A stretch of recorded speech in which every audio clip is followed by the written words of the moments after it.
The former U.S. Secretary of State, the first black person to hold the position, died on Monday aged 84. His family said he had passed away due to COVID-19 complications, stressing that he was fully vaccinated against the virus.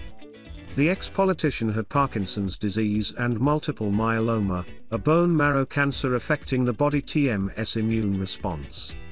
A key member of President George W. Bush TMS administration, Mr. Powell was an advocate for the invasion of Iraq. He famously put forward faulty evidence about the country TMS non-existent weapons of mass destruction in a speech to the United Nations. The former four-star general later admitted he was mad at himself for not having smelled the problem. Writing in his 2012 memoir, "It Worked for Me, in Life and Leadership Trademark," he added, "My instincts failed me. It was by no means my first, but it was one of my most momentous failures, the one with the widest ranging impact. The event will earn a prominent paragraph in my obituary." In his 1995 autobiography, My American Journey Trademark, the politician, who was the son of Jamaican immigrants, also claimed that he was related to Sir Eyre Coote, governor of Jamaica from 1806 to 1808.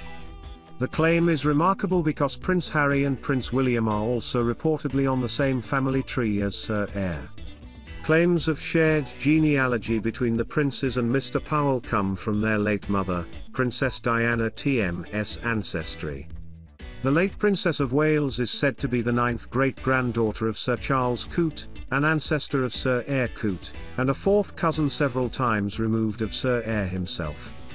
Journalist Michael Rhodes explained Diana and the former U.S. Secretary of State TMS apparent familial link in a 1995 article for the Daily Express. He wrote, "Diana is herself a 4th cousin, albeit a few times removed, of Sir Eyre. Tenuous? Not at all. You are descended from someone or you are not."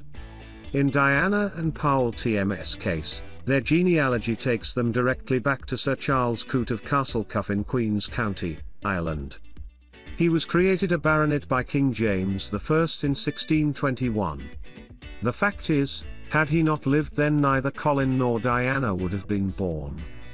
Mr. Powell TMS great-great-great-grandmother is said to be a black woman called Sally, who was a slave in Jamaica.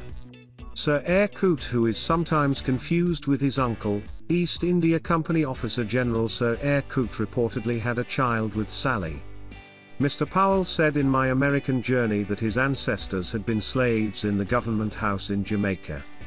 He claimed descent from the woman called Sally, who he said had given birth to Sir Eyre TMS baby, although genealogists have not been able to piece together a complete family tree. The Coote family had owned land in Ireland for some 300 years. My American Journey Trademark was written by Colin Powell and published by Penguin Random House in 1995. It is available here. St. Dunstan TMS, a private school in London with annual fees ranging from £12,501 to £19,068 depending on the age of its pupils, has introduced lectures discussing white privilege. These lessons come after a surge in interest in the Black Lives Matter movement. While St. Dunstan's accepts children from nursery to the age of 18, this course will be taught only from year 9, when pupils are aged 13 or 14. And Meghan, the Duchess of Sussex, is to be one of the topics of discussion during the lessons.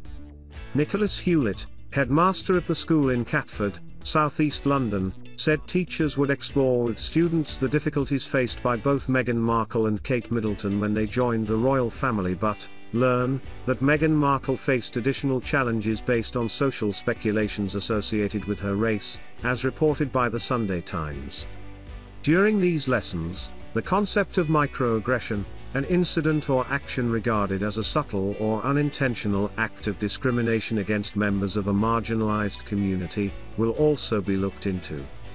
Among the real-life examples to be discussed will be trying to touch the hair of a pupil who has an afro or denying the existence of white privilege. The headmaster also said, "We do not teach white privilege in order to engender a sense of guilt among our white community, but to help all our young people, of whatever racial origin, to unpick and better understand the complexities and sensitivities of a real and live issue that matters to them and to so much of the society they occupy." Other issues included in this series of lessons are to be toxic femininity, why only white male actors have so far portrayed James Bond, and why only white people have been elected Prime Minister in the UK. Pupils will also examine statistics comparing police's stop and search rates of black and white people. Mr. Hewlett further spoke about the reason behind the choice to run this course. He told the Mail Online, "We run the risk of an increasingly polarized society where different generations become entrenched in their positions of difference, and that cannot be healthy. Schools have an essential role to tackle these issues and concepts by airing them and discussing them, helping young people hear different viewpoints and articulate their own thinking. This is far more important than what white privilege is or isn't TMT." The use of the term white privilege has been discussed recently by prominent Conservative MPs. Last October, Equalities Minister Kemi Badenoch told the Commons schools should offer opposing views when debating the concept of white privilege. Earlier this month, Tory MP Jonathan Gullis said, during a fringe meeting at the Conservative Party conference, that anyone using the phrase white privilege should be referred to the government TMS Prevent programme used to track potential terrorists. Following backlash, he defended his views in a Facebook post and invited any left woke warrior to visit Stoke-on-Trent North, Kidsgrove and Torquay and try to tell the people there that they are somehow privileged. White privilege is normally used to describe the inherent advantages possessed by white people in a society characterized by racial inequality.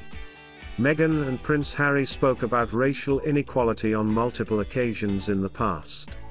While marking last year's Black History Month in the UK, Prince Harry said in October 2020 he became more aware of the issues surrounding race after marrying Meghan. He said, "I wasn't aware of so many of the issues and so many of the problems within the UK and also globally as well. I thought I did, but I didn't."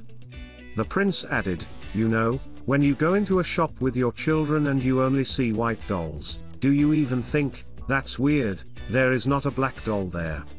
And I use that as just one example of where we as white people don't always have the awareness of what it must be like for someone else of a different colored skin, of a black skin, to be in the same situation as we are, where the world that we know has been created by white people for white people.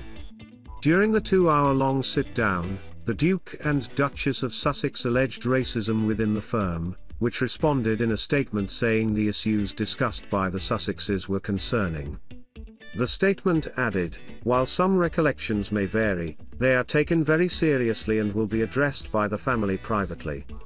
Meghan also discussed how the Duchess of Cambridge being called Waity Katie for years prior to her marriage with Prince William did not compare to the experience she had gone through after joining the royal family. Meghan said, "Unfortunately, if members of his family say, well, this is what's happened to all of us, if they can compare what I went through was similar to what has been shared with us. Kate was called Waity Katie waiting to marry William, while I imagine that was really hard, and I can't picture what that felt like. This is not the same, and if a member of his family will say we've all had to deal with things that are rude and racist are not the same." Asked by Ms. Winfrey if Meghan's experience from Kate was different because of race, the Duchess said it was also due to the fact she was not British and social media are more prominent now than in the early 2000s. Duke and Duchess of Sussexes stepped down as senior members of the royal family last year and relocated to California. Following their departure, Queen Elizabeth II removed their HRH titles and they were removed as patrons. However, the couple have been allowed to retain the titles of Duke and Duchess of Sussex. But now, Graham Smith, CEO of Republic, has urged the couple to make a clean break and ditch all their titles. He told Express.co.uk, "They were given in order to pursue royal duties in theory for the good of the country, and they are not doing that now. They have got a halfway house where they have one foot in the royal household but also pursuing their own private interests. I do think they ought to have made a clean break of it when they stepped away and just ditched the titles. Additional reporting by Brian McLean on Follow Below for live updates.